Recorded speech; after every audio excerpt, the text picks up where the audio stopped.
Halo teman-teman semua, perkenalkan nama aku Elena. Aku dari Prodi Pendidikan Agama Islam Mata Kuliah Tarbawi. Nah, di video kali ini aku akan menjelaskan tentang pemahamanku terhadap materi makalahku yang berjudul Kurikulum Pendidikan. Oke, dari yang pertama, kurikulum pendidikan itu adalah perangkat rencana belajar yang meliputi berbagai komponen pendidikan sebagai panduan untuk mencapai tujuan pendidikan, baik dari segi kognitif, afektif, maupun psikomotorik. Nah, pengertian ini aku kutip dari jurnal Karya Taufik tahun 2011. Atau kalau teman-teman lebih mudah memahaminya, kurikulum pendidikan itu adalah rencana atau rancangan dari kegiatan akademik, yaitu berupa mata pelajaran di kelas, ataupun non-akademik, yaitu berupa ekstrakurikuler yang disiapkan oleh pihak sekolah untuk diterapkan kepada anak didiknya, supaya anak didik itu bisa berkembang atau maju dalam potensi masing-masing. Nah, selanjutnya yang kedua itu adalah tujuan dari adanya kurikulum pendidikan. Nah, apa sih tujuan adanya dari kurikulum tersebut? Jadi tujuannya adalah yang pertama, yang paling utama adalah Wahdatul Ulum. Wahdatul Ulum adalah integrasi ilmu antara ilmu dunia dan ilmu akhirat. Jadi nggak ada tuh yang namanya dikotomi atau pemisahan antara ilmu agama dan ilmu dunia. Jadi kenapa harus balance, harus seimbang antara ilmu agama dan ilmu dunia? Karena fungsi dari ilmu agama ini sebagai monitor untuk memonitoring berjalannya atau implementasinya ilmu agama, ilmu dunia di dunia ini. Jadi ilmu agama itu sebagai perisai, sebagai pengawas, sebagai pelindung kita dalam menjalankan ilmu-ilmu yang kita punya di dunia ini. Contohnya yang paling mudah itu yang lagi berkembang saat ini adalah AI atau artificial intelligence. Nah, itu kan sebenarnya bagus banget ya untuk dunia saat ini, baik dari di bidang teknologi ataupun pendidikan. Nah, kalau dalam dunia pendidikan, AI ini tuh sangat membantu kita untuk bisa memahami hal-hal yang sebelumnya kalau kita lagi belajar tuh nggak paham. Bahkan AI ini bisa menjelaskan seperti bahasa manusia. Jadi seolah-olah kita tuh bisa dapat guru yang bisa memahami kita dalam pelajaran-pelajaran yang belum kita paham di kelas. Nah, akan tetapi kalau kita nggak bisa menggunakan AI ini dengan bijak atau dengan tanpa didasari oleh ilmu agama, justru AI ini bisa menjerumuskan kita ke hal tidak baik. Nah, contohnya seperti apa? Mungkin kalian tahu ada berita pada bulan Februari tahun 2024 lalu, ada remaja asal Amerika Serikat yang akhirnya mengakhiri hidupnya karena dia terlalu bergantung kepada AI tersebut.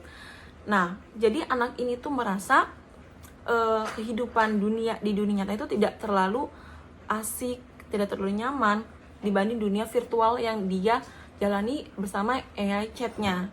Jadi itu sangat bergantung pada chat AI tersebut, sehingga ia meluapkan semua emosinya, depresinya, aktivitas yang harusnya dilakukan di dunia nyata itu dilakukan di dunia virtual bersama chat AI tersebut. Yang akhirnya karena tidak bijaknya anak tersebut, atau mungkin kurang dukungan dari orang tua juga, karena kan kalau chat AI itu kan dia robot ya, tanpa dia tuh punya rasa emosional atau rasa perhatian yang tinggi. Akhirnya saat anak ini mengalami depresi di kehidupan nyatanya, justru chat AI ini malah mendorong kemauannya untuk mengakhiri hidupnya, bukan untuk mencegahnya. Nah, contoh ini itu bisa kita jadikan contoh sebagai bahwa mau setinggi apapun, mau canggih apapun ilmu dunia itu, kalau tidak diseimbangi atau tidak dikuatkan dengan ilmu agama, itu justru akan menghasilkan hal-hal yang lebih negatif. Jadi sampai sini sudah jelas bahwa memang kurikulum pendidikan itu berfungsi untuk menyatukan atau menggabungkan, menyeimbangkan antara ilmu agama dan ilmu dunia, teman-teman. Lalu kenapa juga kita harus belajar ilmu dunia? Karena memang kita hidup di dunia ini sangat membutuhkan keterampilan dunia.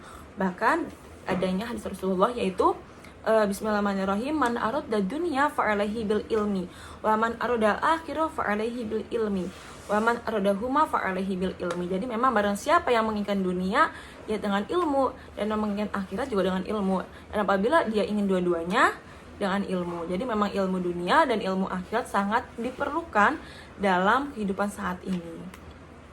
Contoh lainnya juga seperti penggunaan nuklir atau bahan-bahan kimia lainnya. Ya kalau tidak bisa dengan iman, itu justru akan membuat kemusnahan atau kerusakan alam semesta. Baik, selanjutnya yang ketiga, saya akan membahas tentang urgensi dari kurikulum nih teman-teman. Nah, yaitu adalah mencapai tujuan pendidikan Islam, yaitu membentuk manusia yang sempurna atau insan kamil. Jadi, apabila tadi yang saya sebutkan, integrasi ilmu dunia dan ilmu akhirat itu bisa tercapai, maka itu tuh akan membentuk manusia yang sempurna, seperti urgensi kurikulum pendidikan, yaitu sempurna secara fisiknya, jiwanya, raganya. Lalu yang kedua, sempurna secara intelektual, kognitifnya, akalnya, cerdasnya. Lalu yang ketiga, sempurna secara spiritualitas, yaitu kerohanian atau kejiwaannya. Dia tuh bisa selalu menyambungkan segala kehidupan di dunia itu dengan akhirat. Yang keempat, itu adalah sempurna secara emosional. Jadi dia bisa mengontrol emosinya, menjaga sikapnya, etikanya, moralnya gitu. Nah, ada ayat yang berhubungan dengan semua itu semua, yaitu Quran surat Al-Jumu'ah ayat 2 yang berbunyi, A'udzubillahi minasyaitonirrajim, Bismillahirrahmanirrahim. Huwallazi ba'atsa fil ummiyina rasulam minhum yatlu 'alaihim ayatihi wa yuzakkihim wa yu'allimuhumul kitaba wal hikmah wa in kanu min qablu lafi dhalalin mubin. Nah, artinya dialah yang mengutus kepada kaum yang buta huruf seorang rasul di antara mereka yang membacakan ayat-ayat kepada mereka, menyucikan mereka, dan mengajarkan ke mereka kitab dan hikmah. Dan sesungguhnya sebelum itu mereka benar-benar dalam keadaan sesat. Nah, jadi apa sih hubungannya ayat ini dengan urgensi kurikulum pendidikan Islam tentunya? Yaitu adalah, jadi dalam ayat ini kalau saya pahami itu ada metode atau ada 3 tahapan belajar atau ilmu dalam pendidikan. Yang pertama ada kalimat yaitu membacakan ayat-ayatnya. Artinya mungkin bisa diartikan sebagai kayak langkah pertama untuk punya ilmu atau dalam belajar dalam pendidikan itu dengan membaca. Seperti dalam surat Al-Iqra ayat 1, yaitu Iqra bismi rabbikal ladzi khalaq. Jadi memang langkah pertama yang bisa kita lakukan untuk ada dalam dunia pendidikan itu adalah dengan membaca. Lalu yang kedua yaitu dengan menyucikan mereka. Artinya itu dengan mungkin lebih seperti menyucikan diri sendiri, kayak menyucikan jiwa raga hati kita. Jadi kayak setelah kita membaca, kita kan punya ilmu. Nah, setelah kita punya ilmu, kita harus juga belajar tentang akhlak kita, yaitu tentang menyucikan diri kita dari segala pikiran atau hal-hal yang jahat. Nah, setelah kita membaca, kita menyucikan diri kita, yang ketiga adalah kita belajar tentang hikmah. Nah, hikmah di sini tuh bisa diartikan sebagai bijak. Jadi setelah kita membaca, kita belajar menyucikan diri kita juga bisa harus melakukan atau menerapkan ilmu-ilmu yang kita punya itu dengan bijak. Jadi kita tahu mana yang harus diterapkan, cara mengimplementasikan hal-hal itu tuh seperti apa yang baik-baik gitu. Lalu ayat ini juga menggambarkan bahwa 3 hal yang harus dipenuhi oleh kurikulum pendidikan, yaitu yang pertama, pendidikan itu harus membawa kepada hal yang kebaikan. Yang kedua, pendidikan itu juga harus memberikan manfaat dan ilmu yang berguna. Yang ketiga, pendidikan harus sesuai dengan prinsip-prinsip Islam. Nah, baik, selanjutnya aku akan sampaikan prinsip-prinsip dari kurikulum. Nah, jadi ada 3 nih teman-teman, prinsip yang harus ada atau harus terlaksana dalam pembentukan kurikulum. Yang pertama, kurikulum pendidikan itu harus mengintegrasi antara ilmu dunia dan ilmu akhirat, seperti yang udah aku sebut sebelumnya. Yang kedua, kurikulum pendidikan itu harus menyesuaikan dengan perkembangan zaman. Jadi memang nggak bisa kita memakai kurikulum lama untuk zaman sekarang, tetapi tentunya harus sesuai dengan syariat Islam. Yang ketiga, kurikulum pendidikan itu harus memenuhi 3 aspek dalam manusia, yaitu aspek kognitif, afektif, maupun psikomotorik. Nah, yang terakhir yaitu ada tantangan dan solusi dalam adanya kurikulum pendidikan. Jadi walaupun kurikulum pendidikan ini dibuat pun masih banyak tantangan dan hambatan-hambatan lainnya.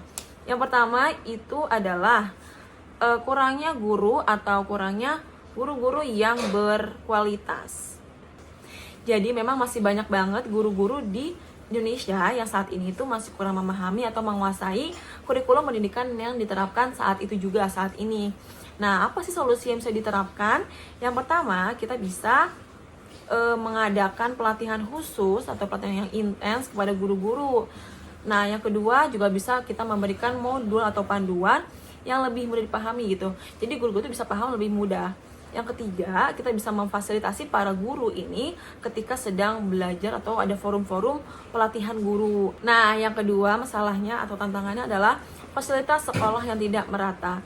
Jadi kalau ini tuh mungkin lebih kepada daerah terpencil ya, mungkin kayak daerah pelosok atau daerah yang kurang maju. Jadi kayak adanya ketimpangan antara pemenuhan fasilitas di kota dengan di desa.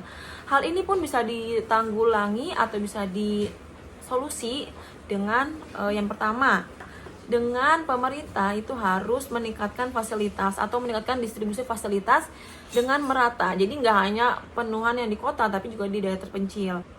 Nah, yang kedua juga bisa dengan mendorong kerjasama dengan pihak-pihak swasta supaya dananya tuh lebih banyak lagi sehingga lebih nyebar lagi pemenuhan fasilitasnya.